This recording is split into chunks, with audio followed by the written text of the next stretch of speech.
அஸ்ஸலாமு அலைக்கும் வரஹ்மத்துல்லாஹி வபரகாத்துஹு. அன்புக்குரிய சகோதர சகோதரிகளே, இன்றைய தினம் மிக அற்புதமான ஒரு துஆவை நபிகள் பெருமானா ஸல்லல்லாஹு அலைஹி வஸல்லம் தினசரி காலை ஃபஜர் தொழுது முடித்துவிட்டு ஓதக்கூடிய ஒரு அதி அற்புதமான நம் வாழ்க்கைக்கு தேவைப்படக்கூடிய 3 முக்கிய அம்சங்களை உள்ளடக்கி இருக்கக்கூடிய ஒரு துஆவை நாம் பார்க்க இருக்கிறோம். என்ன துஆ என்பதை இந்த காணொளியை முழுமையாக நீங்கள் பாருங்கள். சிறந்த நற்பலன் உங்களுக்கும் எனக்கும் கிடைக்கும் என்று நான் நம்புகிறேன், கருதுகிறேன். அன்பான சகோதரர்களே, இப்னு மாஜா என்று சொல்லக்கூடிய ஒரு நூல் கிரந்தத்திலே பதிவு செய்யப்பட்ட ஹதீஸ், சையதத்துனா உம்முல் முஃமினீன் உம்மஹாத்துல் முஃமினீன் ஹதரத் உம்மு சலமா ரதியல்லாஹு தஆலா அன்ஹா அவர்கள் அறிவிக்கக்கூடிய ஒரு ஹதீஸ், நபி மொழி. இது பெருமானா ஸல்லல்லாஹு அலைஹி வஸல்லம் அவர்கள் தினசரி காலை ஃபஜர் தொழுது முடித்துவிட்டால் இந்த பின்னால் சொல்லக்கூடிய 3 விஷயத்தை மையப்படுத்தி துஆ செய்வார்கள். அந்த துஆவினுடைய வாசகத்தை அப்படியே சொல்கிறேன். ரசூலுல்லாஹ் இப்படி துஆ செய்வாங்க: அல்லாஹும்ம இன்னி அஸ்அலுக இல்மன் நாஃபிஆ வ ரிஸ்கன் தய்யிபா வ அமலம் முத்தகப்பலா. ரொம்ப ஷார்ட்டான துஆ, கேட்கறதுக்கு ரொம்ப ஈஸியான துஆ இது. ஸல்லல்லாஹு அலைஹி வஸல்லம் இந்த துஆவை செய்வாங்க: யா அல்லாஹ், உன்னிடத்திலே நான் பயன் தரக்கூடிய கல்வியை கேட்கிறேன். யா அல்லாஹ், நான் உன்னிடத்திலே மனமான தூய்மையான ரிசுக்கை கேட்கிறேன். யா அல்லாஹ், நான் உன்னிடத்திலே அங்கீகரிக்கப்பட்ட அமல்களை கேட்கிறேன் என்று பெருமானார் ஸல்லல்லாஹு அலைஹி வஸல்லம் ஒவ்வொரு நாளும் காலை ஃபஜர் தொழுகைக்கு பிறகு இந்த துஆவை ஓதுவார்கள் என்று சையதத்துனா உம்மஹாத்துல் முஃமினீன் ஹதரத் அன்னை உம்மு சலமா ரதியல்லாஹு தஆலா அவர்கள் சொல்றாங்க. அன்பான சகோதரர்களே, இந்த துஆவை நீங்கள் என்று இதை கேட்கிறீர்களோ அன்றிலிருந்து மறுநாள் காலையிலிருந்தே ஃபஜரிலிருந்து இதை ஓத துவங்கிவிடுங்கள். எனக்கும் உங்களுக்கும் ஓதுவதற்குரிய வாய்ப்பை அல்லாஹ் தரட்டும். அன்பான சகோதரர்களே, 3 முக்கிய கோரிக்கைகள் இந்த துஆவிலே உள்ளடங்கியிருக்கிறது. ஒன்று, வெறும் கல்வியைத்தா என்று பெருமானார் கேட்கவில்லை. வெறும் கல்வி என்பது சில நேரங்களிலே அது நம்மை வேறு விதமான திசைகளுக்கு இழுத்து செல்வதற்கும் வாய்ப்பு இருக்கிறது. இன்னைக்கு நிறைய தவறுகளினுடைய மூலக்கூறுகளாக பல இடங்களிலே இருப்பவர்கள் கல்வியாளர்கள் தான். நான் கல்வியை குறைச்சி பேசலை, அதனுடைய மதிப்பை இறக்கி பேசலை. நிறைய தப்பு தண்டாக்களுக்கு பின்புலமாக இருப்பவர்களும் கூட பல இடங்களிலே நல்ல படித்தவங்க தானே. நிறைய டெக்னாலஜியை பயன்படுத்தக்கூடியவர்கள் நல்ல படித்தவங்க தானே. அதன் மூலமாக பல தவறுகளும் பல சேஷ்டைகளும் நடக்கத்தானே செய்யுது. எனவே ரசூலுல்லாஹ் வெறும் கல்வியை தாயா அல்லாஹ் என்று கேட்கவில்லை, பயன் தரக்கூடிய கல்வி. உலகத்திலையும் பயன் தரணும், நாளை மறுமையிலும் அந்த கல்வி பயன் கொடுக்கணும். அந்த மாதிரியே கல்வியை கொடு என்று அல்லாஹ்விடத்திலே கேட்கிறார்கள். எனவே நாம் கல்வியை தேடுபவர்களாக இருக்க வேண்டும். எல்லா நேரத்திலும் கல்வியின் தாகம் நமக்கு இருக்க வேண்டும். அதில் எந்த மாற்று கருத்தும் இல்லை.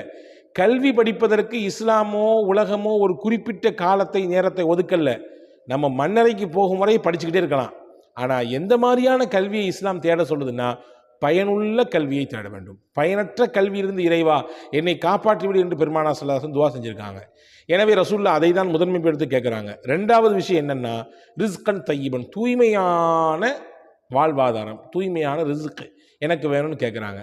அன்பர்களே, தூய்மையான ரிஸ்க் இருக்கிறதே ரொம்ப ரொம்ப முக்கியமானது. இன்றைக்கி நம்ம எல்லாருக்கும் ஆசை என்னென்னா, கேட்குற துஆலாம் உடனே கபூல் ஆயிடணும், ஒரு மகிழ்ச்சிகரமான வாழ்க்கை கிடைக்கணும்னு ஆசைப்படுறோம். கேட்குற துஆக்கள் எல்லாம் நமக்கு உடனுக்குடன் கபூலாக வேண்டும் என்றால் நாம் நம்முடைய ரிஸ்க்கை ஹலாலாக்கி கொள்ள வேண்டும். ஹராம் எப்பொழுது நம்முடைய ரிஸ்க்கில் கலந்துருதோ நம்முடைய தூய்மை கெட்டு போயிடுது. ரசூலுல்லாஹ்விடத்தில் ஹதரத் சையதுனா சஅத் இப்னு அபி வக்காஸ் ரலியல்லாஹு அன்ஹு என்ற சஹாபி வந்து கேட்குறாங்க: யா ரசூலுல்லாஹ், நீங்கள் துஆ செய்யுங்க, நான் எப்போ துஆ செஞ்சாலும் அல்லாஹ் எனக்கு அதை கபூல் செய்யணும். எப்போ நான் அல்லாஹ்ட்ட கை உயர்த்தி கேட்டாலும் அல்லாஹ் உடனே அதை ஏற்றுக்கணும்.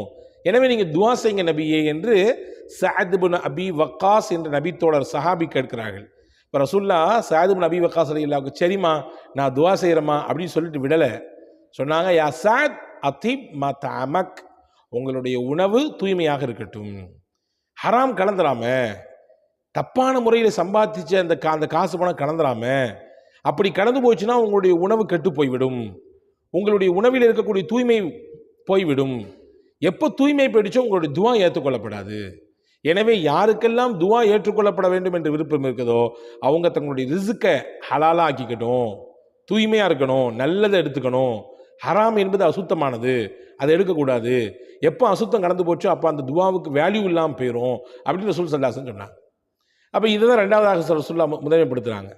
3வதாக பெருமானார் ஸல்லல்லாஹு அலைஹி வஸல்லம் கேட்டது அமலன் முத்தகப்பலா. யா அல்லாஹ், நாங்கள் செய்யக்கூடிய அமல்கள் எல்லாம் அங்கீகரிக்கப்படணும். நிறைய செய்கிறோம், நிறைய துவா ஓதுறோம், நிறைய குரான் ஓதுறோம், நிறைய தொழுகிறோம், நிறைய உம்ராவுக்கு போகிறோம், நிறைய ஹஜ்ஜுக்கு போகிறோம், நிறைய நிறைய நிறைய நிறைய செய்கிறோம், தான தர்மங்கள் செய்கிறோம். இதெல்லாம் எல்லாம் ஏற்றுக்கணுங்க. ஏற்றுக்காட்டி நம்ம செஞ்சதுக்கு என்ன அர்த்தம் இருக்குது இல்லையா? ஒரு விஷயம் செய்கிறோன்னா அந்த செயலுக்கு பின்னால் அதிலிருந்து நமக்கு ஒரு மகிழ்ச்சி கிடைக்க வேண்டும் இல்லையா? சாப்பிட்றோம், சாப்பிட்ட பின்னாடி வயிறு நிறையணும் இல்லை? நம்ம சுற்றுலாவுக்கு போகிறோம், அங்கே போனதுக்கு பின்னாடி நமக்கு மகிழ்ச்சி, சந்தோஷம், ஒரு ரிலாக்ஸேஷன் கிடைக்கணும். அங்கே போயும் கஷ்டம், அங்கே போயும் சிரமம், அங்கே போயும் தலைவலி இருந்தால் அது ஒரு சுற்றுலாவாக ஆகுமா? அதனுடைய பலன் கிடைத்ததாக ஆகுமா? இல்லை. அதே மாதிரி உலகத்தில் நம்ம செய்யக்கூடிய நன்மைகள் எல்லாம், இபாதத்துகள் எல்லாம் அல்லாட்ட அங்கீகரிக்கப்படணும். அங்கீகரிக்கப்படாமல் நம்ம முகத்திலே தூக்கி எறியப்பட்டுச்சுன்னா என்ன ஆகும்? ரசூல் அதை கேட்குறாங்க, யா அல்லாஹ் அமலை கபூல் செய்யி, அங்கீகாரத்தை கொடுன்னு கேட்குறாங்க. நம்முடைய அமல்கள் எல்லாம் அங்கீகரிக்கப்பட வேண்டும் என்றால் ஒரே ஒரு கண்டிஷன் தான், ஒரே ஒரு கண்டிஷன். என்ன கண்டிஷன்? அந்த அமல் செய்கிறதுக்கு முன்னாடி மனசு தூய்மையாக இருக்கணும். வேறு யாருக்கானி செய்ய வேண்டிய தேவையில்லை, யாருக்கும் நம்ம காட்ட வேண்டிய அவசியம் இல்லை. நான் பெரிய குரானை ஓதக்கூடியவன்றதை சொல்ல வேண்டிய தேவையில்லை. நான் 40 வருஷம் தஹஜ்ஜுத் தொழுதுட்டு இருக்கேன்றதை வெளிப்படுத்த வேண்டிய அவசியம் இல்லை. நான் அள்ளி அள்ளி கொடுப்பேன், என் குடும்பம் அப்படி தான், என்னுடைய பேக்ரவுண்டே அப்படி தான், எங்கள் வாப்பாட வாப்பா, எங்களுடைய பரம்பரைலாம் நாங்கள் கொடுத்தே பழக்கப்பட்டவங்க அப்படின்லாம் சொல்ல வேண்டிய அவசியம் கிடையாது. மனசை தூய்மையாக வச்சுட்டு இஹ்லாஸாக எந்த அமலையும் செய்யணும்.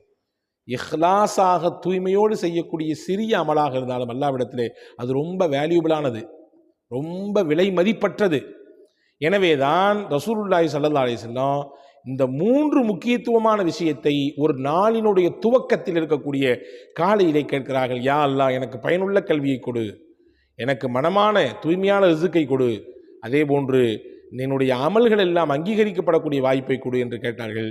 இந்த 3 துவாக்களை, முக்கியத்துவம் வாய்ந்த துவாக்களை உள்ளடக்கியிருக்கக்கூடிய இந்த விஷயத்தை தினசரி காலையிலே ஓதுவதற்கு அல்லாஹ் உங்களுக்கும் எனக்கும் எல்லோருக்கும் முயற்சி செய்வோம். அல்லாஹ் தௌஃபீக் செய்வானாக. ஆமீன். வஸ்ஸலாம். அஸ்ஸலாமு அலைக்கும்.